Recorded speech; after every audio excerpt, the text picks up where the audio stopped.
এবার মুখ খুললেন যশের প্রাক্তন স্ত্রী পুনম ঝা।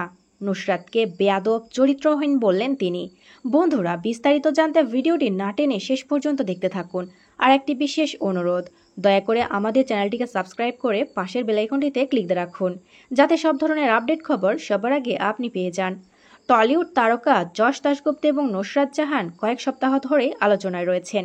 বিভিন্ন সূত্রে জানা গেছে, এই তারকা দম্পতির মধ্যে নাকি দূরত্ব বেড়েছে। জানা যায়, তৃতীয় ব্যক্তির কারণেই নাকি তাদের দূরত্ব তৈরি হয়েছে। এই সূত্র ধরে টলিউডে ব্যাপক জল্পনা কল্পনা যশ এবং নুসরাতের আলাদা থাকাকে নিয়ে। সম্প্রতি লক্ষ্য করা যাচ্ছে যে ইনস্টাগ্রামে একে অপরকে আনফলো করে দিয়েছেন যশ এবং নুসরাত। শুধু তাই নয়, নুসরাতের একের পর এক ইঙ্গিতবহ পোস্ট করায় সে আলোচনা আরও জোরালো হতে থাকে। এমন সময় একদিকে যশ তার বড় ছেলেকে নিয়ে থাইল্যান্ড বেড়াতে যান, অন্যদিকে নুসরাত তার বাবা মা ও ছেলেকে নিয়ে দার্জিলিং বেড়াতে যান।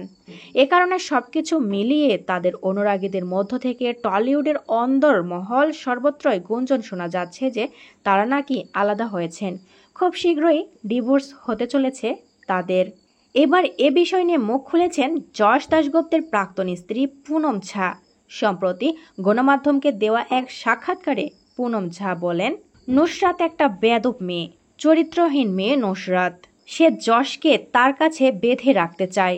আমার ছেলে রিয়াংশুর কাছে কিছুতেই আসতে দিবে না নুসরাত। এমন কিছু শর্ত দিয়েছিল নুসরাত যশকে, কিন্তু যশ তো বাবা হিসেবে নম্বর 1 এবং বাবা হিসেবে সর্বেসেরা।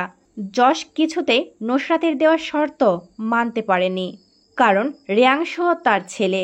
সে কখনোই তার সমস্ত কিছু থেকে রিয়াংশুকে বঞ্চিত করতে চান না, এমনকি মায়ের ভালোবাসা থেকেও না।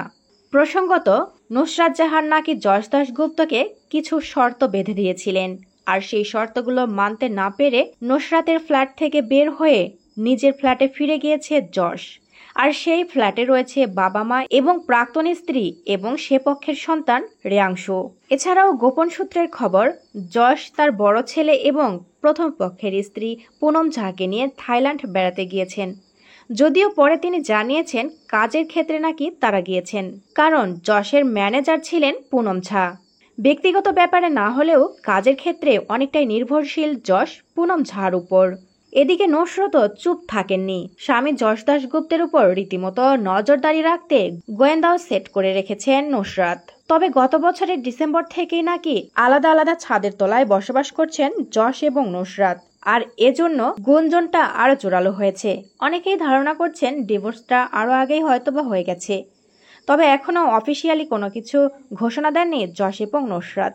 প্রিয় বন্ধুরা, যশ নুসরাতের মধ্যে কাকে সব থেকে বেশি আপনাদের ভালো লাগে, যশকে নাকি নুসরাতকে? অবশ্যই আপনাদের মূল্যবান মতামত কমেন্ট করে আমাদের জানিয়ে দিন। আর পরবর্তী আপডেট নিউজ সবার আগে পেতে হলে আমাদের চ্যানেলটি সাবস্ক্রাইব করে পাশের বেল আইকনটি অন রাখুন। এতক্ষণ সাথে থাকার জন্য ধন্যবাদ।